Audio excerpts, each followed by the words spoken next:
నమస్తే. నేను డాక్టర్ రమాదేవి. నేను ఇంతకుముందు ఒక వీడియో చేశాను. మెన్‌స్ట్రువల్ కప్ అంటే ఏంటి? అది ఎలా యూజ్ చేయాలి? దాన్ని ఎలా ఉపయోగించాలి అనేది. దానికి చాలా రెస్పాన్స్ వచ్చింది. దాంతో పాటు చాలా చాలా డౌట్స్ గూడా వచ్చినాయి. ఆ డౌట్స్‌నన్నింటినీ కూడా క్లియర్ చేయాలా అని నేను ఈరోజు ఈ వీడియో ఇది మెన్‌స్ట్రువల్ కప్ యాక్చువల్‌గా. దీంతో పాటు ఇలాంటి ఒక పౌచ్ కూడా వచ్చింది. దీంతో అసలు ఇన్‌స్ట్రక్షన్స్ ఎలా వాడాలి అనేది కూడా ఇచ్చారు. ఇది ఈ డబ్బా. సో, ఇది మెన్‌స్ట్రువల్ కప్. చాలా చిన్నగా ఉంటుంది. చాలా మెత్తగా, పల్చగా కూడా ఇది ఉంటుంది. ఇట్లాంటి ఒక పౌచ్ కూడా ఇస్తారు. దాంట్లో మనం పీరియడ్స్ అయిపోయినాక దీన్ని స్టెరైల్ చేసి తర్వాత లోపల పెట్టేసుకొని దీన్ని స్టోర్ చేసుకోవచ్చు. ఎక్కడికైనా వెళ్ళాలన్నా కూడా మనము దీన్ని మీ బ్యాగ్‌లోనే పెట్టుకొని, అంటే ఆందోళన పడాల్సిన అవసరం లే. కొంతమందికి ఇర్రెగ్యులర్ పీరియడ్స్ ఉంటాయి. అయ్యో! పీరియడ్స్ ఎప్పుడొస్తాయో తెలియవు అనేవాళ్ళు కూడా ఇంత చిన్న దీన్ని జస్ట్ బ్యాగ్‌లో పడేసుకొని అది అవసరమైనప్పుడు వాడుకోవచ్చు. అసలు ఈ మెన్‌స్ట్రువల్ కప్ అంటే ఏంటి? మీరు చూడండి, ఈ మెన్‌స్ట్రువల్ కప్పు చిన్నగా గరాట్ ఆకారంలో ఉంటది. కింద ఒక స్టెమ్ లాంటి ఇది ఉంటుంది. ఇది చూసేదానికి చాలా మెత్తగా, చాలా ఇదిగా ఉంటుంది. ఇది మెడికల్ గ్రేడ్ సిలికాన్ లేదా రబ్బర్‌తో తయారు చేయబడి ఉంటుంది. దీన్ని జస్ట్ ఇలా యోనిలోకి అమర్చుకుంటారు. అయితే ఈ ప్యాడ్స్‌కి దీనికి ఉన్న డిఫరెన్స్ ఏందంటే, ప్యాడ్స్ అయితే బ్లడ్‌ని పీల్చుకుంటుంది. కానీ దీంట్లోకి బ్లడ్ కలెక్ట్ అవుతుంది. ఇది సురక్షితమా అనేది రెండవ ప్రశ్న. ఇది చాలా సేఫ్. ఎందుకంటే దీంట్లో కెమికల్ గానీ, లేకపోతే ఇరిటేషన్ కలిగించే పదార్థాలు గానీ ఏమీ ఉండవు. అందుకని ప్యాడ్స్‌తో పోల్చుకున్నప్పుడు ఇందులో ఇన్ఫెక్షన్ గానీ, ఇరిటేషన్ గానీ, అలర్జీ గానీ వచ్చే పరిస్థితి చాలా తక్కువ. మూడవ ప్రశ్న, ఇది ఎంతసేపు ఉంచుకోవచ్చు? ఇది 6-8 గంటల వరకు ఉంచుకోవచ్చు.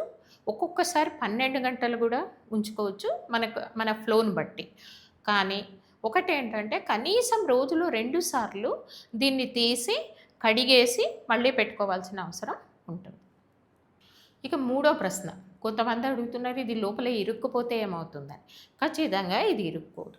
ఇది ఎలా ఆపరేట్ అవుతుంది అంటే, జస్ట్ యోని మార్గంలో మాత్రమే ఇది ఉంటుంది. దీన్ని ఎట్లా అమర్చుకోవాలి అనేది నేను చెప్తాను. ఇది ఎయిర్ దీంతో లాక్ అవుతుంది. తర్వాత మనకి కలెక్ట్ అయిన తర్వాత వద్దనుకున్నప్పుడు జస్ట్ దీన్ని ఇట్లా పించ్ చేసి ఈ స్టెమ్‌ను పట్టుకొని చిన్నగా బయటికి తీసేయొచ్చు. ఇది లోపల అమర్చుకునంటే ఇది నొప్పి ఉంటుందా? మీరు ప్రాపర్‌గా అమర్చుకుంటే ఎలాంటి అసౌకర్యం ఉండదు, ఎలాంటి నొప్పి కూడా ఉండదు, ఇబ్బంది ఉండదు. కాకపోతే ఇది అమర్చుకునే విధానాన్ని సీ ఫోల్డ్ అంటాం. సీ ఫోల్డ్ అంటే ఏంటి? దీన్ని ఇలా ప్రెస్ చేసి మీరు ఈ రకంగా దీన్ని ఫోల్డ్ చేస్తారు. ఇది సి ఆకారంలో ఉంది కదా! ఇది సీ ఫోల్డ్. దీన్ని ఈ రకంగా పైన లోపల ఉంచుకొనేసి జస్ట్ ఇట్లా రిలీజ్ చేసేయాలి. రిలీజ్ చేస్తే ఇది ఎయిర్ లాక్‌తో అక్కడ అతుక్కుంటుంది. దీనిలోకి బ్లడ్ కలెక్ట్ అవుతుంది. ఇది పెళ్లి కాని అమ్మాయిలు వాడచ్చా? నిరభ్యంతరంగా వాడచ్చు. టీనేజ్ అమ్మాయిలు గానీ, పెళ్లి కాని అమ్మాయిలు కూడా ఇది వాడచ్చు. దీని నుంచి వర్జినిటీ అలాంటి ఇష్యూస్ ఏమీ ఉండవు. చాలా సేఫ్‌గా, ఏమీ ఇబ్బంది లేకుండా అమ్మాయిలందరూ కూడా దీన్ని వాడచ్చు. ఇది ఉంచుకున్నప్పుడు యూరిన్ పాస్ చేయొచ్చా? ఇది తీయాల్సిన అవసరం లేదు. యూరిన్ పాస్ చేసేటప్పుడు గానీ, ఈవెన్ మీరు మోషన్‌కి పోయినా కూడా ఇది తీయాల్సిన అవసరం లేదు. అది వేరు, ఇది వేరు. కాబట్టి ఏ రకమైన ఇబ్బంది ఉండదు. ఇది లీక్ అవుతుందా? పెట్టుకున్న తర్వాత మాకు లీక్ అయ్యి బట్టలంతా కూడా స్పాయిల్ అయితాయా అని చెప్పి కొంతమంది అమ్మాయిలు అడుగుతున్నారు.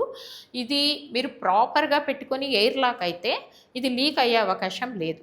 కాకపోతే మీరు దీన్ని ప్రాక్టీస్ చేయాల్సొస్తుంది. కరెక్ట్‌గా పెట్టుకోవడానికి మీకు కొంతకాలం పట్టదు. అంటే 2-3 సైకిల్స్ మీరు ముందు ట్రై చేయాలి. అందుకనేసి పీరియడ్స్ ఉన్న టైంలో కాకుండా లేనప్పుడు ఇది ట్రై చేయండి. శరీరం రిలాక్స్డ్‌గా ఉండి ఈ సీ ఫోల్డ్ లాగా దీన్ని లోపలికి పెట్టుకుంటే అది మీకు చాలా ఈజీ అవుతుంది. ఇది ఎలా క్లీన్ చేయాలి అని అడుగుతున్నారు. ఇది క్లీన్ చేయడం చాలా సులభం. ఈ జస్ట్ వాటర్‌తో కడిగేసి, అంటే దీనిలోకి బ్లడ్ కలెక్ట్ అయిన తర్వాత దాన్ని వంపేసి, తర్వాత శుభ్రంగా వాటర్‌తో కడిగేసి మళ్ళీ పెట్టుకోవచ్చు. కానీ మీ పీరియడ్ కంప్లీట్ అయిపోయిన తర్వాత దీన్ని ఒక 10 నిమిషాల పాటు బాయిలింగ్ వాటర్‌లో వేసేసి కొంచెం మరిగించేసి అప్పుడు ఇది స్టెరైల్ అయిపోతుంది. తర్వాత ప్రతి దాంతో పాటు మీకు ఏదో ఒక పౌచ్ లాంటిది ఇలాంటిది ఇచ్చింటారు. దాంట్లో వేసేసి నీట్‌గా సీల్ చేసేసుకొని లోపల పెట్టేసుకొని మళ్ళీ మీకు పీరియడ్ వచ్చినప్పుడు దీన్ని శుభ్రంగా వాడుకోవచ్చు.